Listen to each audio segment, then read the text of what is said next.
Hello friends, welcome to session 2 of our discussion on how to analyze a wind power sector. Session 1 में हम लोगों ने discussion किया कि जो भी विंड पावर के सेक्टर में जो कंपनी होती है जो काम करते हैं उनके पास दो बड़े चैलेंजेस क्या है। पहला चैलेंज आता है लैंड एक्विजिशन का और दूसरा होता है ट्रांसमिशन। अभी हम लोग इसके बारे में इस बिजनेस के बारे में थोड़ा सा और डिटेल में डिस्कशन करेंगे और समझेंगे और क्या क्या चीजें और क्या क्या फैक्टर्स है जो इस बिजनेस को इन्फ्लुएंस करते हैं। तो तीसरा है कैपिटल इंटेंसिव, यानी बिजनेस का जो नेचर है इसमें कैपिटल का काफी रिक्वायरमेंट होता है, कैपिटल बहुत ज्यादा चाहिए। तो इसको और डिटेल में देखते हैं कैसे क्या होता है। In India it cost about 6.8 to 7.2 crore पर megawatt to construct a wind power. यानी कि विंड पावर प्लांट का अगर आप सेटअप बनाना चाहते हैं तो 1 मेगावाट का अगर आपको प्लांट बैठाना है तो आपको 6 से 7 से सवा 7 करोड़ रुपया खर्चा लगेगा। और ऐसा बिजनेस इंसाइडर के सोर्स में दिया हुआ है। हो सकता है आज के डेट में एग्जैक्टली आप देखेंगे तो हो सकता है थोड़ा और बढ़ गया होगा because commodity prices have increased. But एक जनरल बेसिस पे अगर बात करूं तो 7 सवा 7 करोड़ रुपए 1 मेगावाट का प्लांट का लगेगा। तो कोई भी आप मिनिमम अगर 100 मेगावाट का भी प्लांट बैठाते हो तो आप समझ जाओ कि इंटू 100 यानी 700 करोड़ रुपए आपका इन्वेस्टमेंट होगा अगर आप 100 मेगावाट का विंड पावर प्लांट बैठाना चाहते हैं।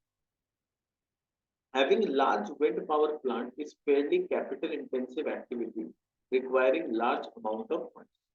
The capital intensive nature of wind power plants act as an entry barrier। तो ये एक नेगेटिव चीज तो है क्योंकि आपको बहुत पैसा लगता है। बट अगर आप पैसा लगा दिए तो फिर ये पॉजिटिव बन जाता है कि आपके कॉम्पिटिटर बहुत ज्यादा मार्केट में इंटर नहीं कर पाते, उनको इंटर करने में दिक्कत होता है क्योंकि आपने इतना मेहनत से पैसा अरेंज करके इस मार्केट में लगाया। कोई जरूरी नहीं है कि आपका जो कॉम्पिटिटर है वो भी इतना पैसा अरेंज कर। For large size power which adds a meaningful power generation capacity. Otherwise, wind power production is highly fragmented with numerous players producing energy by installing a single wind turbine। तो बहुत सारे ऐसे भी प्लेयर्स होते हैं जो इतना बड़ा कैपेसिटी नहीं लगा पाते हैं तो वो लोग सिंगल विंड पावर टरबाइन का प्लांट बैठा के अपने कैप्टिव रिक्वायरमेंट, अगर उनका कोई फैक्ट्री है उनका कोई दूसरा बिजनेस है तो उसमें जितना रिक्वायरमेंट है उतना वो लोग अपने कैप्टिव यूज के लिए तो बनाएंगे और थोड़ा बहुत अगर एक्स्ट्रा बन जाए तो उसको बेच के पैसा भी कमा ले। Offshore wind power projects cost almost double two onshore wind power. तो जैसा मैंने बताया कि सी में विंड पावर प्लांट बैठाना वेरी डिफिकल्ट, उसको एग्जीक्यूट करना भी डिफिकल्ट है, खर्चा भी ज्यादा होता है। तो सिमिलरली कॉस्ट ऑफ जो कॉस्ट ऑफ प्रोजेक्ट होता है वो ऑफशोर में ऑलमोस्ट डबल, यानी यहाँ पर अगर 7 करोड़ है तो वहां पर मेगावाट 14 करोड़ का खर्चा हो जाता है। ठीक है। Due to additional features to project protect against degradation of equipment due to harsh environment. The cost of construction of offshore wind power plant project increases because the developers need to install backup equipment on site। तो बोल रहे cost of construction offshore में कितना क्यों ज्यादा हो जाता है, क्योंकि आपको ऑफशोर में प्लांट में अगर लगाना है तो वहां पर बैकअप इक्विपमेंट आपको साइट पे रखना पड़ेगा which can quickly come into action when any part of the plant breaks down। Keeping backups on the site is essential because of difficulties in quickly replacing damaged part in the middle of the sea।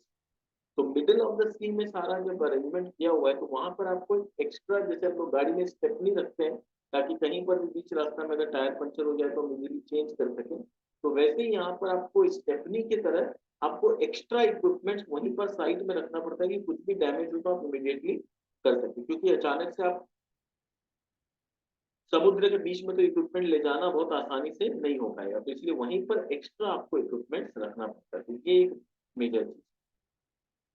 अब आता है high date. इनके पास date बहुत high होता है। Date क्यों high होता है, क्योंकि आप देख चुके कि कितना ज्यादा कॉस्ट मतलब इनको फंड्स का रिक्वायरमेंट होता है सेटअप करने के लिए। तो due to large capital requirement wind power plants need lot of debt. Usually developers opt for debt to equity ratio 3:1 for funding a wind power project, यानी 3:1 का डेट इक्विटी रेशियो होता है। यानी आप मान लीजिए आपको अगर कोई प्रोजेक्ट है 1000 करोड़, तो 1000 करोड़ में कुछ भी नहीं तो 900 करोड़ के आसपास,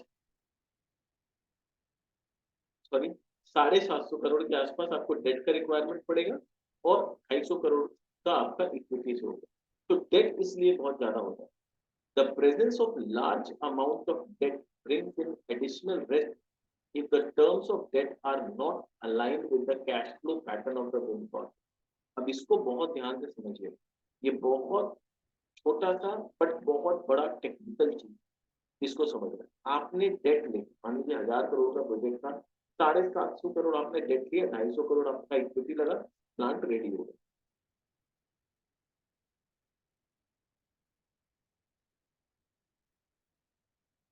अब आगे क्या करना है, आगे ये होगा कि 750 करोड़ का जो आपने डेट लिया उसका तो इंटरेस्ट चालू हो गया, वो आपको हर क्वार्टर या हर महीना या हर साल जैसा भी आपका टर्म्स है, आपको वो इंटरेस्ट तो पेमेंट कर। क्वेश्चन आता है कि इंटरेस्ट जो पेमेंट आपका हो रहा है, क्या उस तरह से कैश इनफ्लो भी आ रहा है कि नहीं। कहीं ऐसा तो नहीं कि ये कैश आउटफ्लो जो हो रहा है इंटरेस्ट का, वो आप अपने पॉकेट से बियर कर रहे हैं या इक्विटी से बियर कर रहे हैं, तो वहां पर आप डेट ट्रैप में फंस जाए। तो कैश फ्लो पैटर्न के साथ डेट का अलाइन होना बहुत जरूरी है। क्योंकि बहुत बार होता है कि जैसे आपने 750 करोड़ रुपए का जो लोन लिया, वो लोन का रिकवरी जो होगा आपके बिजनेस से उसमें 10 साल लग जाए सपोज, फॉर एग्जाम्पल। और आपने डेट जो ले रखा है, आपने कमिटमेंट दे दिया बैंक को कि मैं 5 साल में अपना पूरा कर्जा चुका दूं। तो अगर आपका कैश फ्लो पैटर्न ऐसा है कि 750 करोड़ रुपए आपका आने में 10 साल लगेगा, तो आप 5 साल में कैसे चुका देंगे 750 करोड़, कहाँ से ला के चुका देंगे। तो वहीं पर क्या होता है, आप 5 साल के बाद चुका नहीं पाएंगे and you will and up doing default. तो ये प्रॉब्लम आपके बिजनेस का नहीं था, ये प्रॉब्लम आपका डिसीजन का था कि आपने शॉर्ट टर्म डेट लिया। आपको समझना चाहिए था कि आपका आउटफ्लो कितना हो रहा है कैश का और इनफ्लो कितना हो रहा है, उस हिसाब से कैलकुलेट करके आपको डिसीजन लेना था कि कितना साल में ये डेट चुकाया जा सकता है। तो ये बहुत बड़ा इशू होता है जो जनरली अगर सुजुलॉन का केस देखें, और भी जो विंड पावर में कंपनीज आई है, वो लोग अगर डेट ट्रैप में फंसी है तो उसके पीछे कैश फ्लो पैटर्न बहुत बड़ा रीजन है। The risk is especially high for the wind plants where the tenor of the debt is low. तो विंड प्लांट्स में रिस्क ज्यादा हाई होता है जहां डेट का टेनर जो है ना वो लो होता है, such as less than 10 years, as the plant may not generate sufficient cash for debt servicing and the plant will face refinancing event. तो टेनियर जहां भी डेट का टेनर 10 साल से कम, जैसा मैंने बताया कि नॉर्मली वो कैश फ्लो जनरेट होने में आपको 10 साल लग जाता है। तो अगर डेट का टेन्योर 10 साल से कम हो तो आपको कैश फ्लो का दिक्कत आएगा। आप कहाँ से चुका दोगे जब आपका कैश जनरेट ही नहीं हो। तो वहां फिर आप इस बेसिस पे करते हो कि 5 साल के बाद इस लोन को रीफाइनेंस कर लेंगे, 5 साल के लिए और बढ़ा लेंगे। बट क्वेश्चन इज, अगर लिक्विडिटी क्रंच हो गया और रीफाइनेंसिंग नहीं हो पाया किसी वजह से 5 साल के बाद, तब क्या। अगर आपके मान लीजिए शुरू के 2-3 सालों में कुछ ऐसा लॉस हो गया कि बैंक बोल रहा है हम आपको रीफाइनेंस नहीं कर, तब क्या। तो ये सबसे बड़ा रिस्क हो जाए। So if the wind power plant has a long tenure of debt, such as 50 to 20 years, which normally corresponds to the life of the plant, then the plant would be able to repay its debt without significant challenge. तो यानी अगर हमें जब research करना है तो company ने क्या देखना है कि इन्होंने जो लोन लिया है प्लांट को सेटअप करने के लिए, वो कितने सालों का लोन। अगर वो 10 साल से ऊपर, 12 साल, 15 साल, 20 साल का लोन, तब तो ठीक है, कंफर्टेबली उतने साल में आप कैश फ्लो अरेंज कर लोगे कि आप डेट चुका। बट अगर वो 10 साल से कम है, इसका मतलब refinancing risk is always there, और इन केस आगे चल के लोन रीफाइनेंस नहीं होता है तो बहुत बड़ा दिक्कत है। तो ये चीज समझना बहुत इंपॉर्टेंट।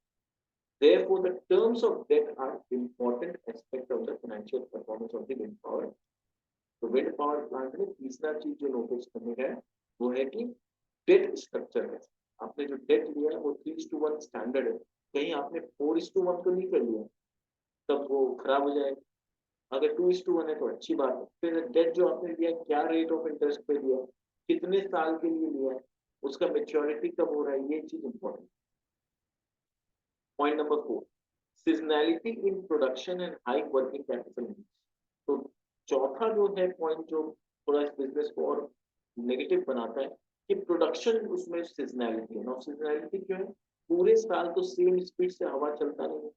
तो जब पूरे साल सेम स्पीड से हवा नहीं चलेगा तो वहां पर क्या होगा, उतना ज्यादा पावर जनरेट नहीं होगा, पावर जनरेट नहीं होगा तो उतना रेवेन्यू नहीं आएगा, और रेवेन्यू नहीं आएगा तो कैश फ्लो भी उतना ज्यादा नहीं। आपका जो इंटरेस्ट का कैश आउटफ्लो है वो तो आपको 12 महीना देना, बट जो पावर जनरेट करके कैश इनफ्लो आएगा वो 12 महीना सेम नहीं आएगा। तो वो एक मेजर चैलेंज। तो इस वजह से क्या होता है, आपको वर्किंग कैपिटल के लिए भी लोन लेना पड़ता है। So wind power production fluctuates significantly with season. The production is maximum in monsoon months and declines in other seasons. The seasonal variation in the wind power generation is much more than the other. तो जो seasonal variation है ना wind power generation, वो सबसे ज्यादा है। Thermal में कोई दिक्कत नहीं है, कोयला कोयला मानसून में थोड़ा गीला होता है बट इतना ज्यादा इम्पैक्ट या वेरिएशन नहीं होता। सोलर का भी क्या होता है, सोलर मानसून में थोड़ा सा डाउन रहता है बट समर में अच्छा खासा धूप रहता है, विंटर में अच्छा खासा धूप रहता है, ऑटम में अच्छा खासा धूप रहता है। साल में 2-3 महीना खाली मानसून का जो होता है वहाँ थोड़ा सा दिक्कत है, बट वहां भी ऐसा नहीं है कि सोलर पावर नहीं मिलता, मिल जाता है, थोड़ा कमती बेसी मिलता है। पर सबसे ज्यादा जो वेरिएशन नजर आता है वो कहाँ नजर आता है, wind power of the power including solar power generation. About two-thirds of the power generation by wind power plant is concentrated in the peak season of 3 to 5। तो बोल रहे हैं जो 2/3 यानी 70% ऑफ द पावर जो जनरेट होता है ना वो 3 से 4-5 महीना में होता है। यानी 12 महीना का साल में 3 से 5 महीना जो होता है उसी में अच्छा खासा पावर जनरेट होता है। बाद बाकी 6-7 महीना कोई खास जनरेशन नहीं है। Due to seasonal variation in the power production, the money available with the wind power plant to meet its operational expenses and debt servicing fluctuates। तो जिस सीजन में पावर जनरेट नहीं हो पाता है, जहां आपका रेवेन्यू जनरेट नहीं होता है, वहां ऑपरेटिंग एक्सपेंस मेंटेन करना, एम्प्लॉय को सैलरी देना, ये डिफिकल्ट होता है। और साथ साथ जो डेट सर्विसिंग है, जो आपने ईएमआई बांध रखा है, जो आपने इंटरेस्ट पेमेंट करना है, वो उसमें दिक्कत आने significantly during the year. However, the expenses, primarily debt servicing, are constant throughout the year. As a result, the wind power plant faces cash flow mismatch between the inflow and outflow during the different seasons. तो जैसा मैंने बताया, different season में cash inflow और outflow में mismatch हो रहा है। आपका जनरेशन कम हो गया तो इनफ्लो कम हो गया, but outflow as it is है, तो outflow is more than inflow, तो अगेन आपको दिक्कत हो रहा है पेमेंट करने में। तो ये सब इश्यूज थोड़े से रहते हैं। To mitigate the cash flow mismatch, the wind power plant needs to maintain sufficient excess liquidity so that it can meet operating and debt-related outflows without any problem. तो इसीलिए ये लोग को क्या करना पड़ता है, ये लोग को विंड पावर प्लांट्स को सफिशिएंट एक्सेस लिक्विडिटी अपने पास मेंटेन करके रखना। इनको पता है कि 6 महीना मेरा रेवेन्यू जनरेट होगा, 6 महीना मेरा कैश फ्लो नहीं होगा, तो वो 6 महीना के लिए वर्किंग कैपिटल पहले से इनको अरेंज करके रखना पड़ता है, ताकि उस 6 महीना में जो मेरा खर्चा है वो मैं मेंटेन कर, वो मैं पेमेंट कर पाऊँ, लिक्विडिटी का इशू ना हो, तो पहले से अपने पास कैश रखो। It increases the working capital requirement of the wind power. Normally, a wind power plant needs to maintain an extra reserve of 3 to 6 months of debt repayment due to seasonal variation of power production.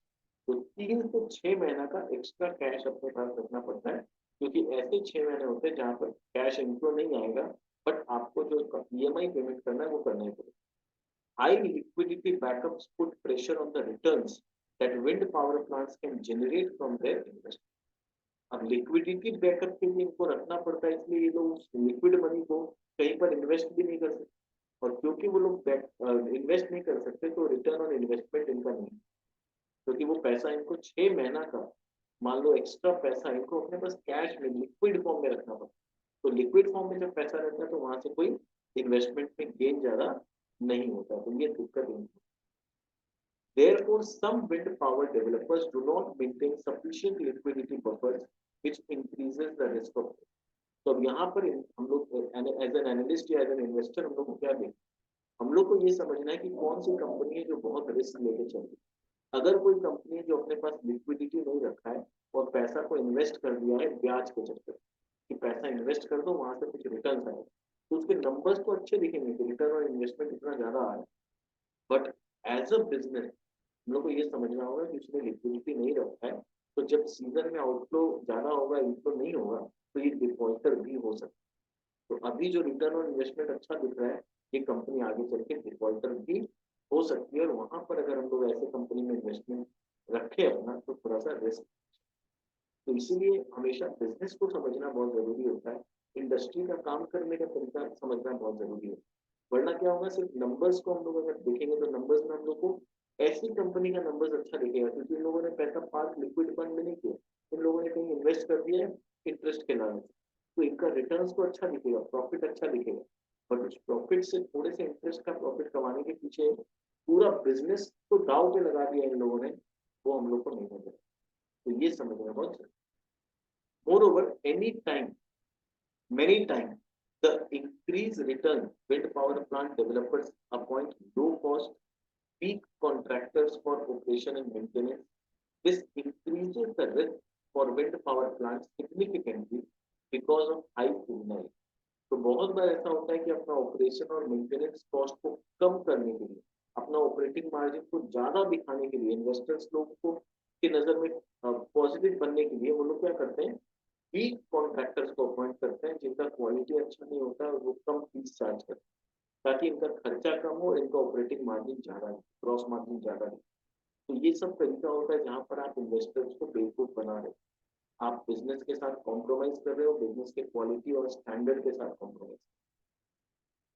It it is due to poor maintenance the wind power plant stop working in the peak season। और फिर क्या होता है, poor maintenance की वजह से जब peak season आता है और पावर अच्छा जनरेट होना भी चाहिए, तो वो जनरेट होने लगता है। This can impact the overall power generation of the plant for one year.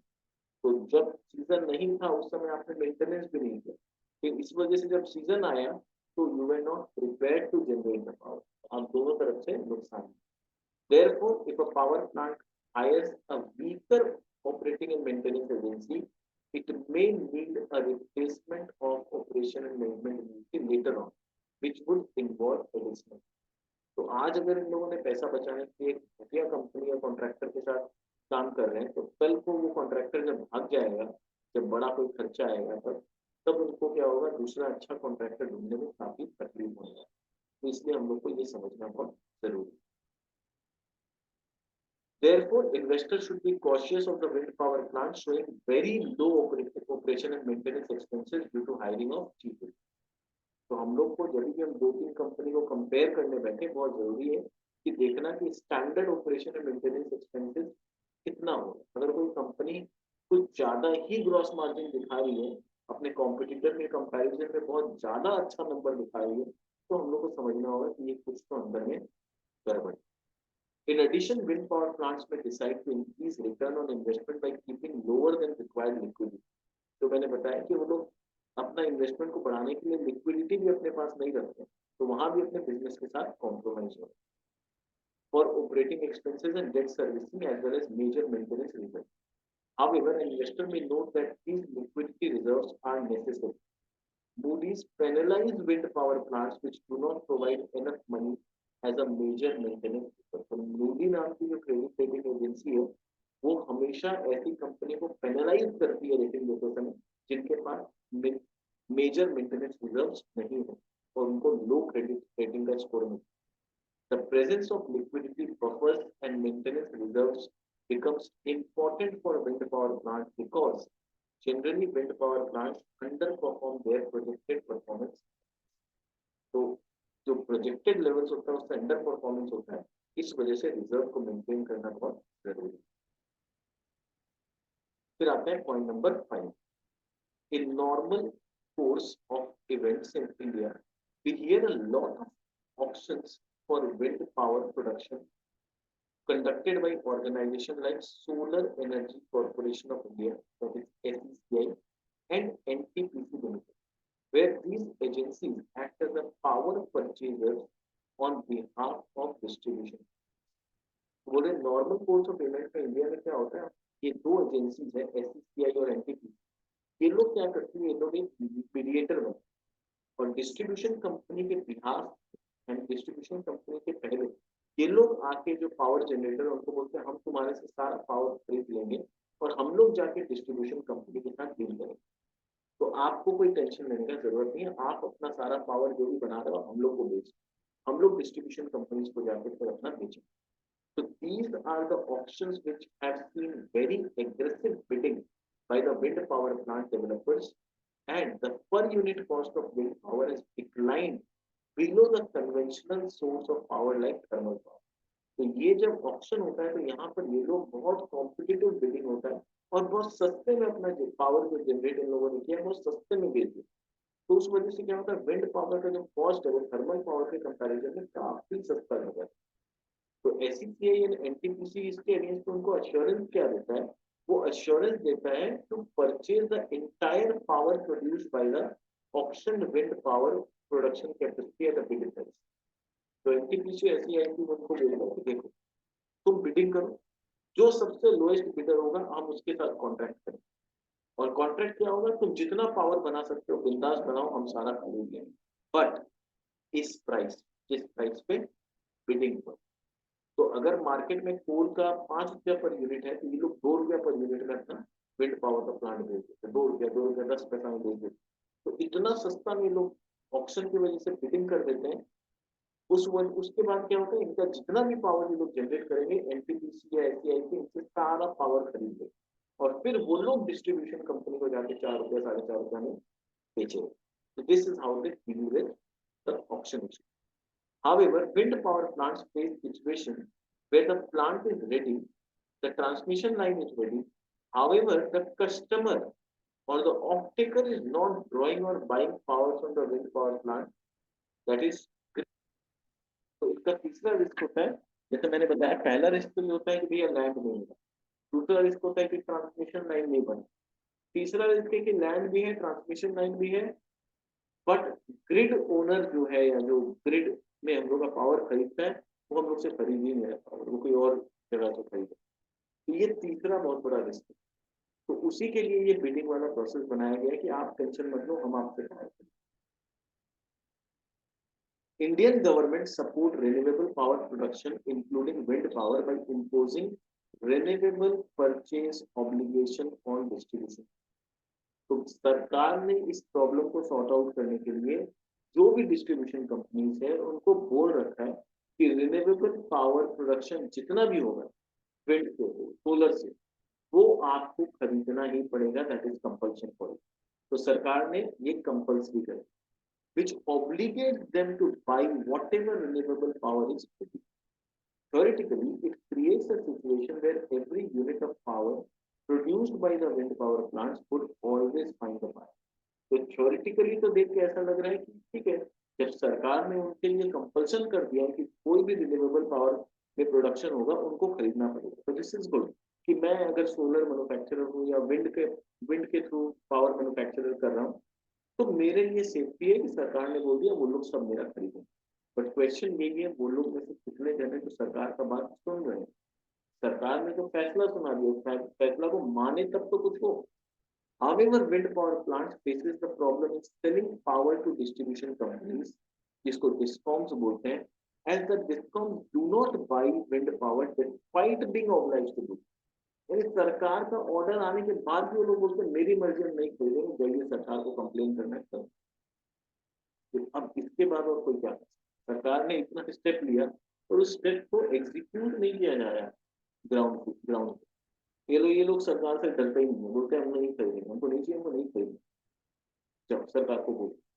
तो ऐसा सिचुएशन में फिर क्या है। So apart from these challenges in the offtake of the power produced by the wind power plant, they also face issues in getting the contracted price of the power, even if it is fixed on long-term power purchase agreement signed by the discom with wind power।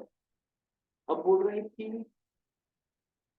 ये जो है ये wind power plant, ठीक है, और ये जो है ये डिस्कॉम्स, सरकार ने डिस्कॉम्स को बोला है कि जितना भी ये लोग पावर बनाएंगे आपको खरीदना होगा, पर ये लोग सरकार का बात नहीं मान सकते। चलो ठीक, बहुत बार है कि इनका डिस्कॉम्स के साथ ऑलरेडी 20 साल 25 साल का long term power purchase agreement हो चुका है कि हम अगले 25 साल तक आपको 2.5 रुपया पर यूनिट पे पावर बेचेंगे और आप अगले 25 साल तक हमसे 2.5 रुपया पर यूनिट पे पावर खरीदोगे।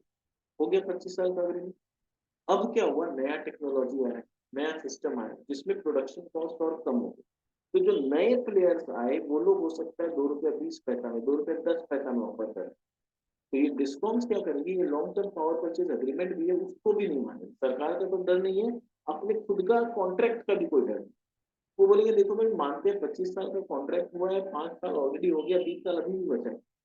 तो मार्केट में दूसरे लोग अगर 2 रुपया में बेच रहे हैं तो हम तुमसे 2.5 रुपया में अगले 20 साल को क्यों खरीदें, हम 2.5 रुपया में आपको 2 रुपया में देना है तो फिर 20 साल का कॉन्ट्रैक्ट नया करो, 2.5 रुपया में तो नहीं।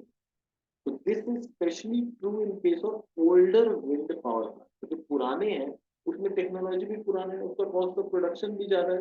तो वो लोगों ने अपने कॉस्ट ऑफ प्रोडक्शन के हिसाब से 2.5 रुपया का रेट फिक्स किया था अगले 25 साल के। पर 5 साल के बाद टेक्नोलॉजी चेंज हो गया, इस तरह का टेक्नोलॉजी आया जहाँ कॉस्ट ऑफ प्रोडक्शन गिर गया। तो जो नए प्लेयर्स आ रहे हैं वो 2 रुपया में ऑफर कर पा रहे हैं, जो ये लोग नहीं कर पाएंगे क्योंकि इनका प्लान पुराना है। और यहाँ डिस्कॉम जो है बोल रहे हैं हम ये कॉन्ट्रैक्ट को मानते हैं, 5 साल हो गया ठीक है, अब आगे हम लोग कॉन्ट्रैक्ट नहीं मानते, आप जिद्दी करेंगे तो आपसे खरीदना छोड़ समझे। तो बोल रहे हैं कि हम लोगों ने आपसे 25 साल का कॉन्ट्रैक्ट किया है ना कि अगर हम आपसे खरीदते हैं तो 2.5 रुपये में खरीदेंगे, हम खरीदेंगे ही नहीं। तो वहां पर ये दिक्कत है। So this is especially true in case of old wind power plants, which got commissioned when the price of wind power was comparatively higher, and subsequently the tariff of the power from newer wind power plants witnessed a significant decline. तो जो नए plants आए, नए plants के साथ नया technology आया, costing हुई। तो उसमें क्या हुआ, ये old wind plants face immense pressure from discoms, and there have been attempts by the discom to renegotiate the prices in line with the current price or attempts to get out of the market. तो वो बोलते हैं या तो हम contract से पीछे हट जाते हैं, वरना अगर आप चाहते हैं कि 20 साल तक और हम लोग का कॉन्ट्रैक्ट चले, इन माय एग्जांपल 20 साल, तो वो लोग बोलते हैं आप रेट घटाओ। 2.5 रुपये का बात हुआ है, बट वो लोग 2 रुपया ऑफर कर रहे हैं, चलिए हम आपसे 2 रुपया 10 पैसा में खरीदने के लिए तैयार, हम 10 पैसा आपको ज्यादा देंगे, पर आपको 2 रुपये के बदले 2.5 रुपया। तो ये डिस्कॉम इस तरह से कॉन्ट्रैक्ट से पीछे हटने का कोशिश कर। The resistance of the customer, जो कि discom, to pay the contracted price and attempt to renegotiate या exit the contract is especially higher in those PPAs which are signed at a price which is much higher than the current ongoing price. तो अगर current ongoing price से बहुत ज्यादा difference है जो contract हुआ है, तो वो लोग बैकआउट करने में पीछे नहीं है। Therefore, if an investor come across a wind power plant enjoying a very high selling price of the wind power as per the original PPA signed in the past, then he or she should not think that these high prices would continue without any resistance from the customer. तो अगर हम लोग ऐसी कोई company का research कर रहे हैं, पता चल रहा है कि बाकी लोग 2 रुपया 10 पैसा में बेच रहे हैं और उसका जो पावर है वो 2.5 रुपया में बिक रहा है, तो समझ जाए कि आने वाले साल 2 साल में हो सकता है इसके कस्टमर भी रेजिस्टेंस दिखाए और इसको भी अपना प्राइस घटाना पड़े। तो 2.5 रुपया का प्रोजेक्शन से अगर वैल्यूएशन निकालेंगे तो वो गलत होगा। Soon he might find that the customer has started creating issues in off taking the power. तो कस्टमर या तो इससे पावर खरीदना ही बंद कर देगा या तो बोलेगा अगर आप चाहते हैं कि हम आपसे पावर खरीदे तो रेट। इन दोनों में इनके लिए नेगेटिव आगे चल के हो जाए, भले अभी बहुत अच्छा दिख रहा है बट ये ज्यादा दिन टिकेगा। Apart from above mentioned challenge in the power uptake, wind power plant also faces delay in getting payment from the power source.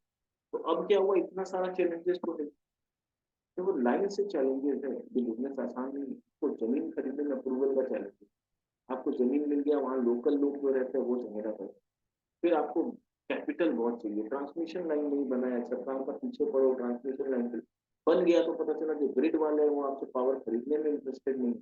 Somehow आप उनको कन्विंस करके कॉन्ट्रैक्ट कर भी लिए लॉन्ग टर्म, तो भी रेट का झमेला 2 साल 3 साल के बाद हो सकता है।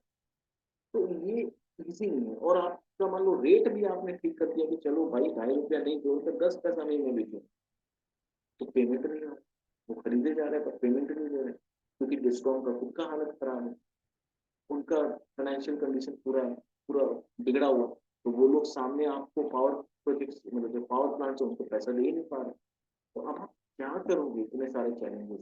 और यही कारण है ना कि इस इंडस्ट्री में कभी भी बहुत ज्यादा पैसा नहीं बना, किसी भी कंपनी में कोई मंथली पैसा ऐसा कोई रिटर्न नहीं आती।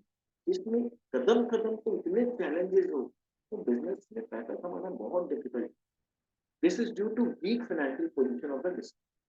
Therefore, the wind power plant need to maintain additional liquidity to meet these operational and debt servicing outflow when their payments from Discom are due. और देखो एक तरफ मेरा कस्टमर मेरे को पैसा देना नहीं चाहता, इतना कॉम्पिटिशन, दूसरी तरफ मैंने कर्जा लेके ये धंधा चालू किया, वो 3:1 के रेशियो में, रेट ऑफ इंटरेस्ट मुझे देना है, मेरा ईएमआई मुझे टाइमली पेमेंट करना है, धंधा भी मेरा सीजनल है, 6 महीना पावर जनरेट होता है, 6 महीना पावर जनरेट नहीं होता है, उसके बाद भी कस्टमर मेरे को पैसा नहीं दे रहा है, फ्यूचर। तो ये सब चीज को एक्चुअली ठीक करने के लिए ही सरकार ने एसईआईसी और एनटीपीसी जैसा किया, जो लोग इनके साथ बिडिंग करके कॉन्ट्रैक्ट करते हैं, आप जितना बनाओगे हम आपसे खरीदेंगे।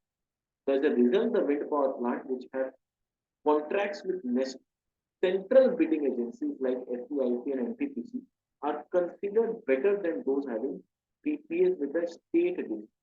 तो जिनका कॉन्ट्रैक्ट सेंट्रल एजेंसी के साथ है, क्योंकि वो लोग तो आपसे खरीद के इंडिया में कहीं भी बेचते हैं, उनके लिए 28-29 स्टेट है, वो लोग कहीं भी बेचते हैं, पर सिर्फ अगर आपको किसी पर्टिकुलर स्टेट के डिस्कॉम के साथ कॉन्ट्रैक्ट है तो दिक्कत है, क्योंकि आप फिर उसी एक जन के ऊपर डिपेंड है। तो इसलिए क्या होता है, आप जब रिसर्च करेंगे तो ये देखिएगा कि जो परचेज पावर एग्रीमेंट है वो किसके साथ, एसईसीआई के साथ, एनटीपीसी के साथ, या फिर कोई स्टेट के साथ।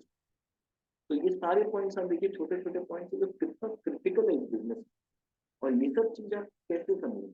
आप अगर खाली नॉर्मली किसी का कंपनी का रिजल्ट देख लेंगे या किसी का रिजल्ट को एनालाइज करेंगे या सोचेंगे कंपनी को एनालाइज करेंगे, तो कंपनी को एनालाइज करके ये सब जो बिजनेस में या सेक्टर में जो चैलेंजेस हैं वो कंपनी को, एक सिंगल कंपनी को एनालाइज करके आपको नहीं समझ।